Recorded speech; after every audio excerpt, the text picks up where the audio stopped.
Bhagavate Vasudevaya. Om Namo Bhagavate Vasudevaya. Om Namo Bhagavate Vasudevaya. Narayanam Namaskritya Naranjaiva Narottamam Devim Saraswatim Vyasam Tato Jayam Udirayet Nashtaprayesha Bhadresha Nityam Bhagavata Sevaya Bhagavati Ruttama Shloke Bhaktir Bhavati Naishtike Srinvata Swakatha Krishna Punyashravana Kirtanaha Hridyantastoya Vadrani Vidanuti Surutsatam. Hare Krishna, dear devotees. We are reading from Canto 3, Chapter 9, verse 33. Yada rahitam atmanam bhutendriya gunashayai swarupena mayopetam pashyan swarajyam richati. Synonyms: Yada, when, rahitam, freed from, atmanam, self, bhuta, material elements, indriya, material senses, guna ashayai, under the influence of the material modes of nature. Swarupena, in pure existence, maya, by me, upetam, approaching, pashyan, by seeing, swarajyam, spiritual kingdom, richati, enjoy. Translation and purport by His Reverend Grace Abhay Charanarinda Bhaktivedanta Swami Srila Prabhupada. Srila Prabhupada ki jai. Translation: when you are free from the conception of gross and subtle bodies, and when your senses are free from all influences of the modes of material nature, you'll realize your pure form in my association. At that time, you'll be situated in pure consciousness. Purport: in the Bhakti Rasamrita Sindhu, it is said that a person whose only desire is to render transcendental loving service to the Lord is a free person in any condition of material existence. That service attitude is the Swarupa, or real form of the living entity. Lord Sri Chaitanya Mahaprabhu in the Chaitanya Charitamrita also confirms this statement by declaring that the real spiritual form of a living entity is eternal servitorship to the Supreme Lord. The Mayavada school shudders at the thought of service attitude in the living entity, not knowing that in the transcendental love world, the service of the Lord is based on transcendental love. Transcendental loving service is never to be compared to the forced service of the material senses. Under the dictation of the material modes, factually, no one is master here in the material world, and therefore the servants of the senses have a very bad experience of servitude. They shudder at the thought of service because they have no knowledge of the transcendental position. In transcendental loving service, the servitor is as free as the Lord. The Lord is Swaraj, or fully independent, and the servant is also fully independent, or Swaraj, in the spiritual atmosphere, because there is no forced service. There, the transcendental loving service is due to spontaneous love. A reflected glimpse of such service is experienced in the service of the mother unto the son, the friend service unto the friend, or the wife service unto the husband. These reflections of service by friends, parents, or wives are not forced, but are due only to love. Here in this material world, however, the loving service is only a reflection. The real service, or service in Swarupa, is present in the transcendental world in association with the Lord. The very same service in transcendental love can be practiced in devotion here. This verse is also applicable to the Gnani school. The enlightened Gnani, when free from all material contaminations, namely the gross and subtle bodies together, with the senses of the material modes of nature, is placed in the Supreme and is thus liberated from material bondage. The Gnanis and the devotees are actually in agreement up to the point of liberation from material contamination. But whereas the Gnanis remain pacified on the platform of simple understanding, the devotees develop further spiritual advancement in loving service. The devotees develop a spiritual individuality in their spontaneous service attitude, which is enhanced on and on up to the point of Madhurya Rasa, or transcendental loving service, reciprocated between the lover and the beloved. We'll read the translation once again. When you are free from the conception of gross and subtle bodies, and when your senses are free from all influences of the modes of material nature, you realize your pure form in my association. At that time, you'll be situated in pure consciousness. Om Ajnanatimirandhasya Jnananjana Shalakaya Chakshurun Militam Yena Tasmai Shri Gurave Namaha. Namam Vishnupadaya Krishna Pristhaya Bhutale Srimate Bhaktivedanta Swamin iti namine Namaste Saraswati Deve Gauravani Pracharine Nirvisesha Shunyavadi Paschatya Deshatarine Jaya Sri Krishna Chaitanya Prabhu Nityananda Sri Advaita Gadadhara Srivasadi Gaura Bhakta Vrinda Hare Krishna, Krishna Krishna, Hare Hare, Hare Rama, Rama Rama, Hare Hare. Hare Krishna devotees, good morning. So, somehow I'm feeling quite tense today.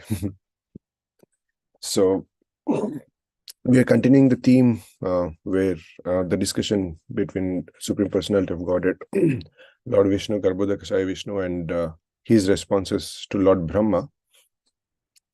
And in this verse, the Lord, like whatever the Lord Brahma had to kind of pray, he prayed, and then Lord opened his eyes. Is now responding back to the prayers.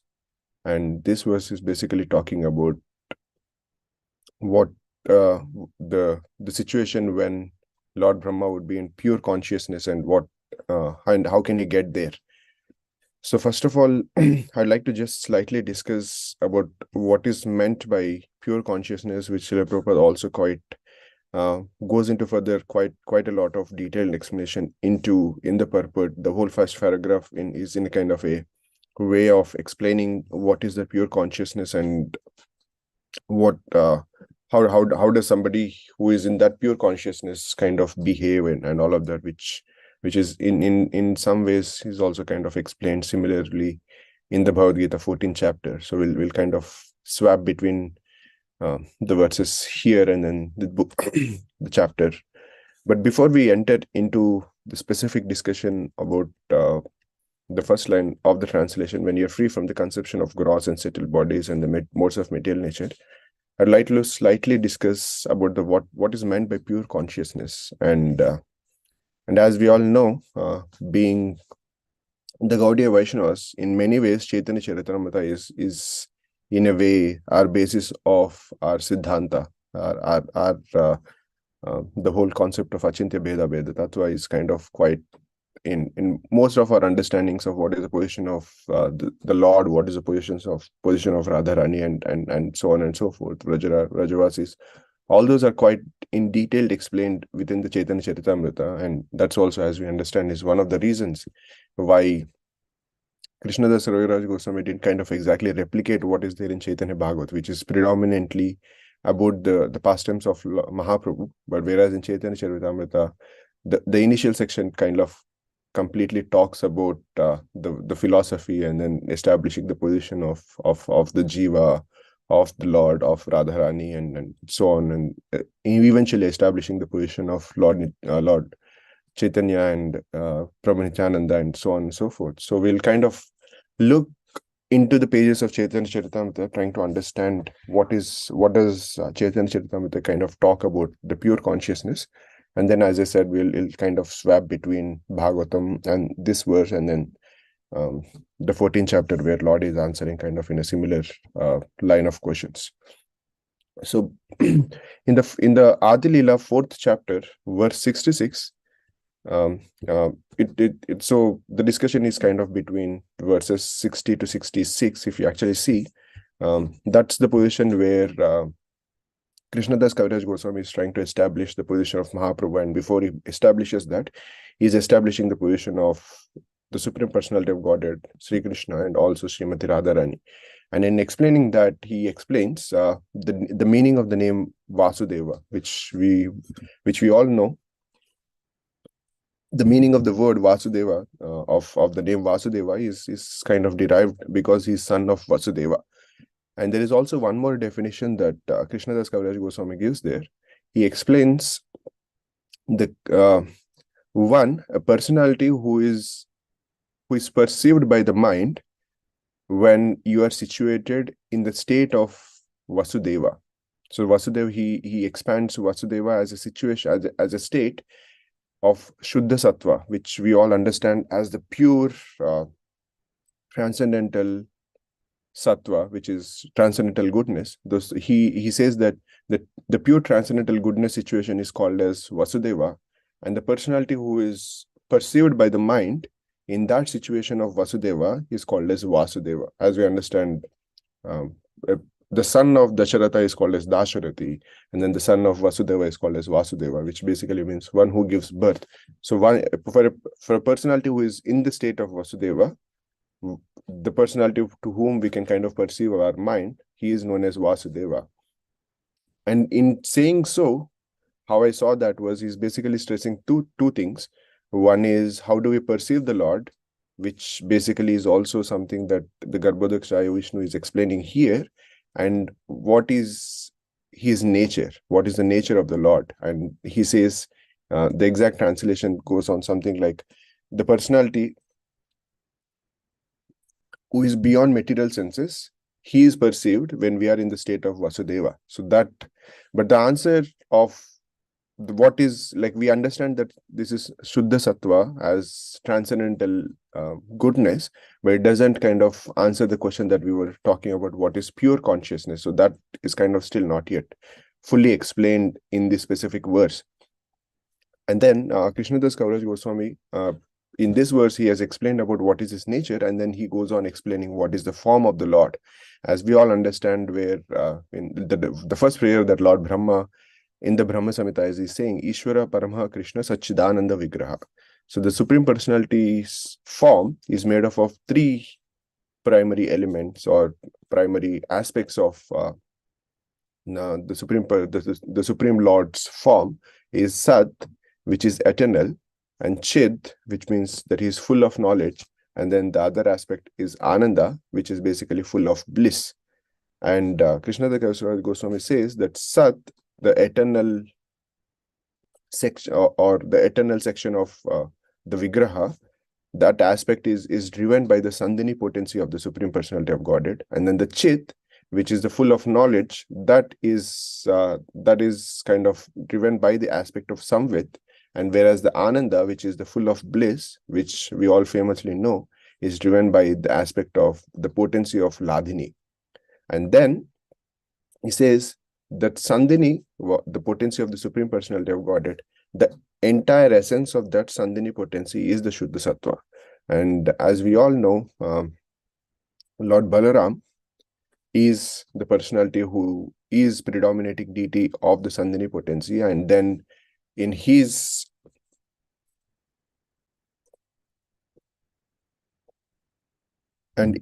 mood of service, then he expands himself into everything that is needed for the Lord's service. Either it could be Krishna's mother, Krishna's father, the abode that where he is performing his pastimes, his house, his bedding, so on and so forth. Everything is then kind of a transformation of the Shuddha Sattva. And Srila Prabhupada basically translates Shuddha Sattva as the essential portion of the Sandhini potency. So if you go back to the question that we were trying to discuss, what is pure consciousness? So the pure consciousness is basically the essence of the Sandhini Shakti, which is the aspect of the Sat, which basically is something that on which everything is kind of existence. So in that way, pure consciousness is something that will help us sustain or exist our bhakti, on which we can perform whatever services that Lord Balaram is also performing. Now, if we come back to the purport of Srila Prabhupada in this verse itself, it's also interesting, before he goes into further details of what is a transcendental loving service and all of that, Srila Prabhupada makes an interesting statement in the first line of the purport, where he says, in the Bhakti Rasamrita Sindhu, it is said that a person whose only desire is to render transcendental loving service to the Lord is a free person in any condition of material existence. So we kind of, it again, when I was reading that sentence, it kind of, there were two questions that came up to my mind. What is, who is a person? Like we understood from the previous line that there is something called as pure consciousness. That's when you will be situated in, like he's saying that once you kind of let go of the conception of gross and subtle bodies, and then when you're free from the whole modes of material nature impact, that's when you are situated in the pure consciousness, and we understood that the pure consciousness is basically the essence of Sandhani Shakti, which is again the aspect of the Lord's existence, Sat Shakti. But it's okay, but how does that kind of connects back to us, where as Srila Prabhupada is saying, whose only desire is to render transcendental loving service. So who is a person whose only desire is to render transcendental loving service? Like, not, we don't see every person whose only desire of anything that they do. Sometimes we might be performing whatever, like the like if I speak of myself, my only desire in giving this Bhagavatam class might not be just to perform transcendental loving service. I might have, I'm sure, like internally, if I look for myself, there are a lot of other ulterior motives that are there. So who is a person whose only desire is to render transcendental loving service? And then is the most interesting thing that Srila Prabhupada says is that person whose only desire is to render transcendental loving service is a free person. So how is that person free? So now this is where, if we go back to the chapter 14 in the Bhagavad Gita, where again it's also in similar lines to what Lord Brahma is in situation of complete perplexity, not understanding what he needs to do, and then he surrenders to the Lord, and then he prays, and then Lord then starts to answer. So similar is the case with Arjuna. He's in complete perplexion. He's not sure what to do. And then here is the Lord kind of answering in a way, kind of might not exactly in the as I framed the two questions. Who is a person whose only desire is to render transcendental loving service, and how is that person free? It's not exactly in the same wordings, but if we in essence, if you look at the couple of questions, I think there's three questions that Arjuna asks just in the previous section before the Lord is speaking in Bhagavad Gita. It's kind of in similar lines. And then, as we all understand, so so what does it mean to be even free, and who is such a person whose only desire is to render land? So if you kind of look into that, as we all understand, and it's also, as Srila Prabhupada kind of writes in that purport, he says that, as we all know, when we say modes of material nature, that's the English translation that we all have. If you actually look at the root word for that specific word in Sanskrit, it is called as guna, and in some places, the Supreme Lord also kind of says in Bhagavad Gita as the Prakriti, and then like gunai karmani. So guna, as we all know, is often translated as the quality or mode.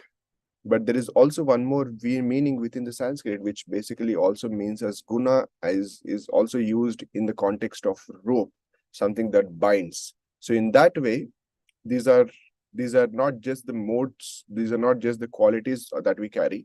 And by having these qualities, we are always shackled to act in certain way that is dictated in by the decision that we are taking is always dictated in that aspect of the impact that we are having, that modes of material nature. And Srila Prabhupada in that purport writes that any person who is in the material world is shackled by one of the modes, at least one of the modes of material nature. Sometimes we might be kind of fluctuating between, as we all see in that very famous baby tea painting, where we are all like the puppets, and then there is this puppeteer, the three modes of material nature depicted as three women who are kind of making us dance. So we all see that, where we are kind of working around based on the dictations that are coming based on the gunas or the ropes that we are shackled to. And then in further in that purport, Srila Prabhupada explains that the root cause of shackle is basically the identification with the material body that we have, which is again goes back to the point that the Lord is saying here, when you're free from the conception of gross and subtle bodies, and then the opposite of that is what Prabhupada explains, is the root cause of the shackles with the three modes of material nature is our identification with the material body.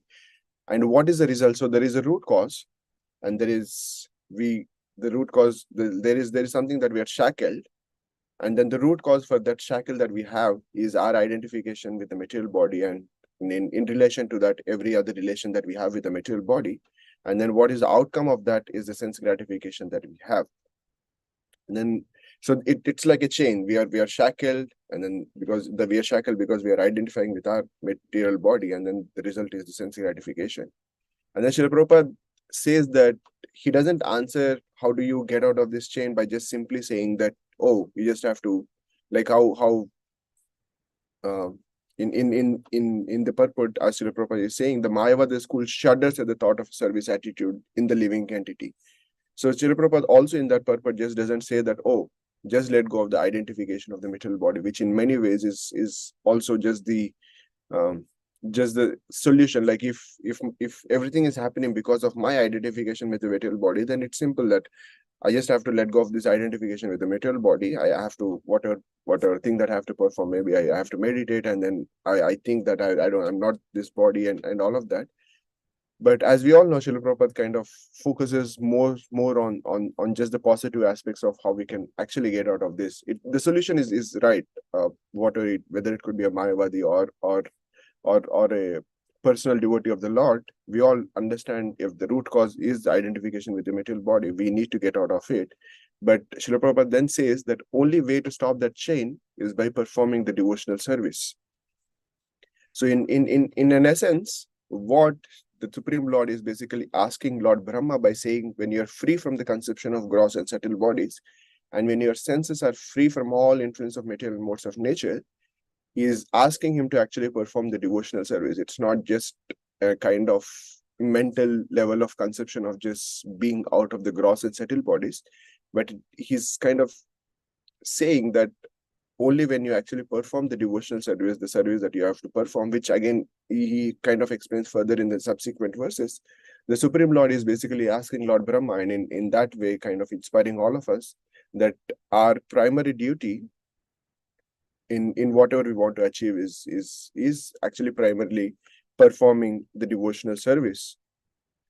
And Srila Prabhupada then goes on to explain that once somebody performs the devotional service, then because that whole shackle is kind of let go, because you're no longer identifying with the material body, you're performing the devotional service, the sense gratification is kind of thrown out of the window. And once you start performing devotional service, the desire to act, because whatever, as we just discussed, the desire right now is whatever we are acting is based on the dictation that we are having based on the modes of material nature. But once you kind of break that chain, the desire to, so that dictation is not there. And then he explains that whatever we are performing is not based on the dictation, and that's how we become free, which is also kind of goes back to the point that Srila Prabhupada is writing in the purport, is a person whose only desire is to render transcendental loving service is a free person, because such a person is, and Srila Prabhupada also explains in that purport, for a personality who is performing devotional service, his desire is not to enjoy the body, nor is his desire to get out of the body. Whether we all understand in the Mukundamala Sutra is Kulashekar Alvar is also praying that whatever might be the situation, I might be here, I might be in the hell, I might be in any position of life, all I want to do is just perform loving service unto you. And in that way also Srila Prabhupada explains that for such a personality who's performing the devotional service, there is no desire other than just doing the devotional service. Whether if we're performing my devotional service, whether I'd be in this body, I'm okay. Whether I'm out of this body, I'm okay. So that the whole desire of having something on that level is gone. And once that goes away, is because there is no such compulsion of acting based on any dictations of whether it could be the material modes of material nature or anything. It's just a pure, as we understand in the next verse, where the Lord is explaining of the famous verse where he says, Mam chayo avyabhicharena bhakti yogena sevate. He says that such a person, what is the result of such a person being free, as we just discussed from the Mukundamala Stotra, or as the Lord is saying here, as such a person who is performing that bhakti yogena sevate, such a person who is performing the bhakti yoga in the mood of sevate, performing the devotional service, as Srila Prabhupada translated bhakti always as, is avyabhicharena. There is no deviation. Vyabhicharena basically means deviating from whatever is our initial path of thought, or whatever is we see as the ideal path. And once you have decided on that path, there will no longer be the avyabhicharena, where we kind of slightly deviate or anything. And Srila Prabhupada translates that as not just as a deviation. How he translates it as without fail in all circumstances, whatever it could be the circumstance that we have.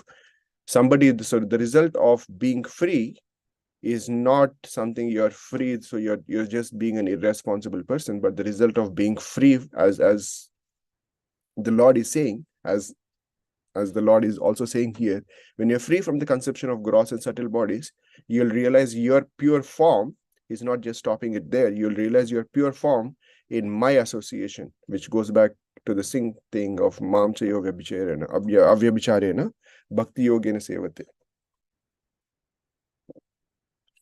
So it's also kind of, as we learn in the first canto, when Suta Goswami is first of all answering, the first answer that he is kind of giving to the questions of the sages of Snamishar, and he is also saying Savaipum Sham Paro Dharmo Yato Bhakti Radokshaje Ahaituki Apratihata. As we understand Ahaituka as multiple meanings, but in one, if you actually break down the Ahaituki, one of the meaning of the hetu basically is some level of cause, or there is some external reason, or some kind of we see some kind of logic or some kind of reason or structure that we want to do. But as he's saying that Savai Pumsham Paro Dharmo Yadho Bhakti Radokshaje, as the bhakti that will perform to the Adokshaja, who is beyond the vision of our eyes, is Ahaituki Apratihata. Apratihata, it will never stop. And there is also no external reason why it's being performed. There is no compulsion, or there is no logical explanation or something that we could come up for a personality who is free from these modes of material nature, and as we understand, who is established in that level of Shuddha Sattva. For such a personality, it is not a compulsion that they perform bhakti. There are no external compulsions of, oh, maybe the Lord will not accept me if I don't dress him, or if I don't go to the temple. There is no compulsion. It's just, as we understand, is just out of pure love that the practice of devotional service then just becomes Ahaituki Apratihata. That's the state that the Lord is indicating to Lord Brahma, as saying that once you will realize in your pure form in my association, and that state is basically the pure consciousness as we are understanding. And now I'll just take a couple of more minutes, which we also have, rather than and once and in this state of the pure consciousness, there's obviously much more that we could discuss. Does becoming free means, does it becoming irresponsible, and so on and so forth. Like and we can also see many other examples of personalities who are within the pages of Bhagavatam and outside of the pages of Bhagavatam, within Chaitanya Charitamrita, within Ramayana, but because for lack of time, we'll not kind of get into the whole discussion. So now what we understood is what is pure consciousness and what is the process of reaching there. The pure consciousness is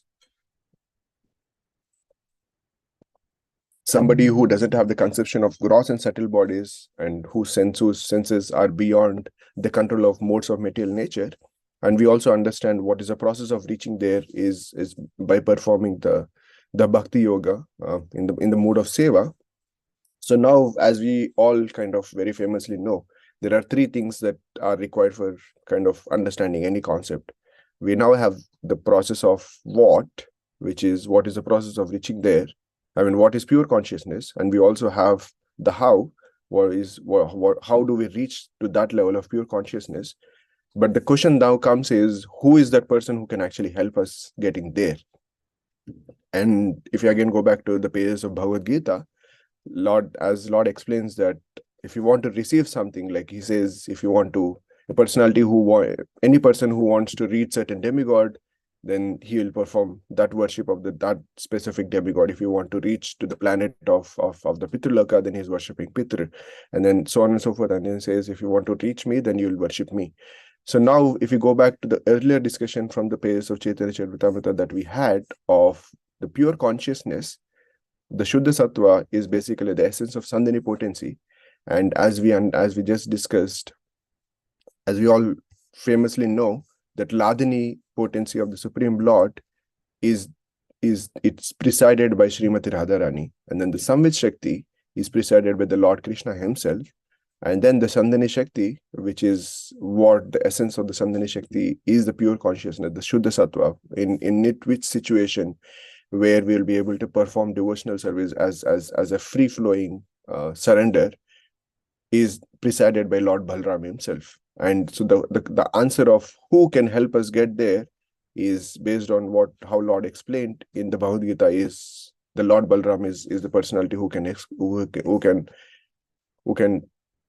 empower us getting to that place of pure consciousness where our performing of devotional service is a free-flowing thing.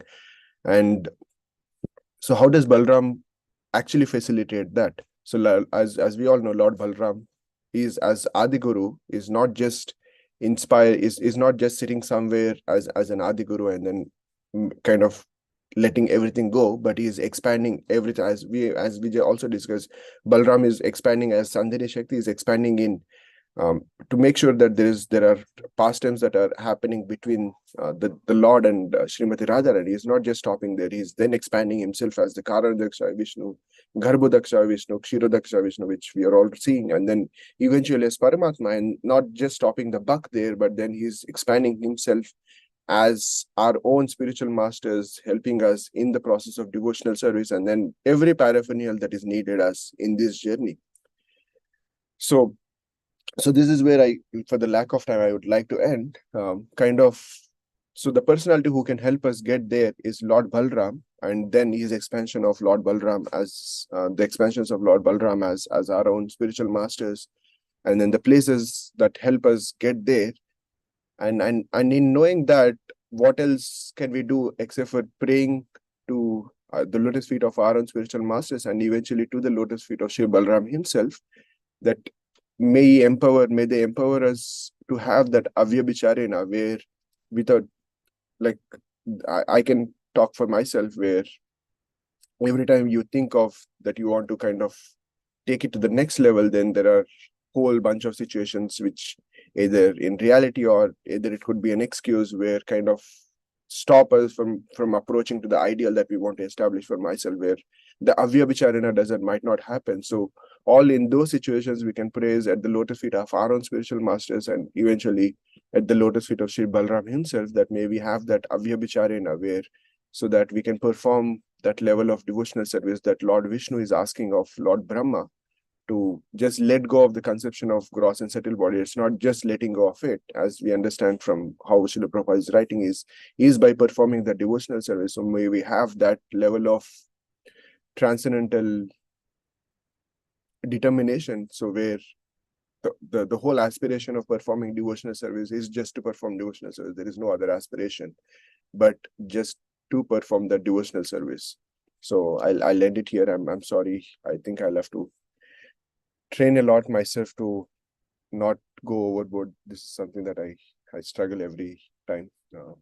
But I'll end it here, and thank you so much. I'm sure there are a lot of things that I spoke which are completely beyond my own individual conception. This is as I always say, these Bhagavatam classes are predominantly for myself, kind of understanding the pages of Bhagavatam and how. And there's also one more slight appreciation that I wanted to kind of make for Srila Prabhupada himself is, so this section of Bhagavad Gita, which is the third canto, and then the first canto, which we just slightly touched from the verses that Sutta Goswami was speaking. And then as I was kind of trying to correlate between this verse and then then the 14th chapter in Bhagavad Gita, the 22nd to 26th verse, and then the pages of Chaitanya Charitamrita. So if I was as I prepared, once everything was done, I was just meditating that Srila Prabhupada in many ways wrote Bhagavad Gita when he was in India. And then the Srimad Bhagavatam third canto, maybe he might have written in the initial days that he was in US. And then the Chaitanya Charitamrita was much later. But if you actually see, whenever this concept of transcending the modes of material nature was there, in all these three places, the way the Srila Prabhupada explains is exactly kind of replica. You can just take one purport from one place and then place it other, and then you'll still feel, oh, this is the exact place that this purport can fit. And I was just marveling at the genius of Srila Prabhupada to kind of make, irrespective of given the context of what is happening, he was always clear on what is it that he wants us to kind of get into the essence. He's not going into the whole concept of what does it mean to be free from conception of gross or subtle bodies. He's kind of directly hitting the nail in the first level itself, where he's saying a person whose only desire is to render transcendental loving service, and then he goes on to explain and all of it. So I was just kind of marveling at the genius of Srila Prabhupada himself to kind of make it such a consistent effort of giving the actual essence that we need to learn from every page of the scriptures, made by Srimad Bhagavatam, Bhagavad Gita, or made by Chaitanya Charitamrita. So, and I think there's a lot of credit that I should give also to this assembly of devotees, especially Lakshmikant Prabhu, for kind of letting me do this service continuously. So I'll end it here. So thank you. If there are any questions or comments or corrections, so I'm open. Hare Krishna Prabhuji, please accept my humble obeisances. All glories to Srila Prabhupada. Thank you, Prabhuji. Like I always say, I look forward for your, classes. Well researched, very thoughtful, so much in depth. I was like, I wanted you to continue for another half an hour. I know it's not possible, but so wonderful, and there's so many things I want to comment on, but I'll just settle on the last one because of lack of time. Srila Prabhupada, you rightly pointed out, Srila Prabhupada is a revolutionary. If he was in any other movement, the sort of language he's using is revolutionary. He's not an ordinary, so, Yeah. that is why he's able to stir up so many of us and bring us to action. That is what a revolutionary does. All these souls who, I shouldn't talk about others, at least somebody like me and myself, who's very lazy and who's not willing to get up. He makes our blood boil, make us think and get into action. So thank you so much, Prabhuji. Thank you for bringing all of this. You have been such a great encouragement for me. with all the mistakes that I still do, you encourage every time. So thank you.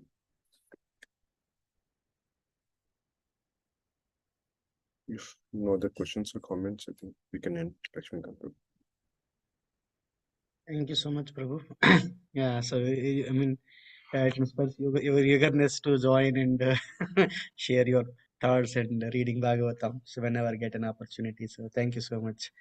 So yeah, so just reading this whole section. I mean, of course, Prabhupada appreciation that you mentioned last is, I mean, sometimes actually based on our understanding it looks like same, but when we are reading it, I mean, somebody was telling, so when I'm reading the purport, it looks like Prabhupada said this somewhere else. I mean, earlier purport, but if we I know this, but actually there are a lot of deeper meanings to it. Yeah, as we understand it. So I was just thinking, yeah, I mean, because I will not be able to remember if I have that kind of, I know this, right, this is what Prabhupada said it, right? But I mean, when we hear from devotees, it looks like, oh yeah, this makes sense here. So a lot yeah, of, I mean, there is a meaning to it, right? What is the meaning to it? I mean, of course, devotees are able to draw those things from the purports or even the verses itself, right? So I was just thinking why the Lord is telling this sequence of verses in this, right? So it's very,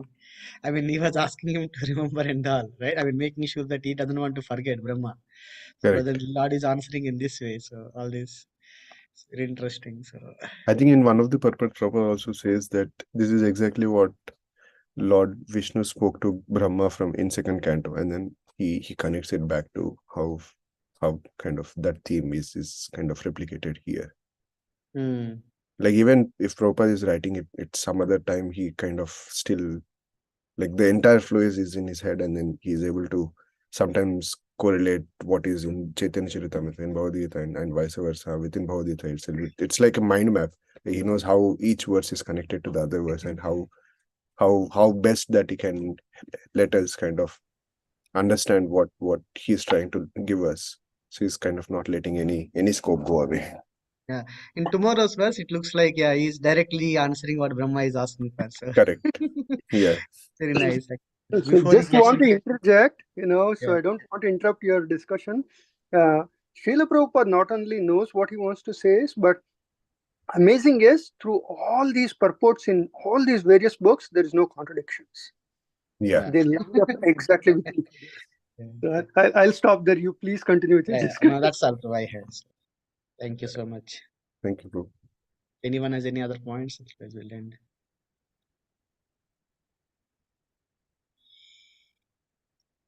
Yeah, I think we'll end. Thank you all so much. Yeah. Have a Vancha kalpatarubhyascha kripa sindhubhya vacha patitanam pavanebhyo vaishnavibhyo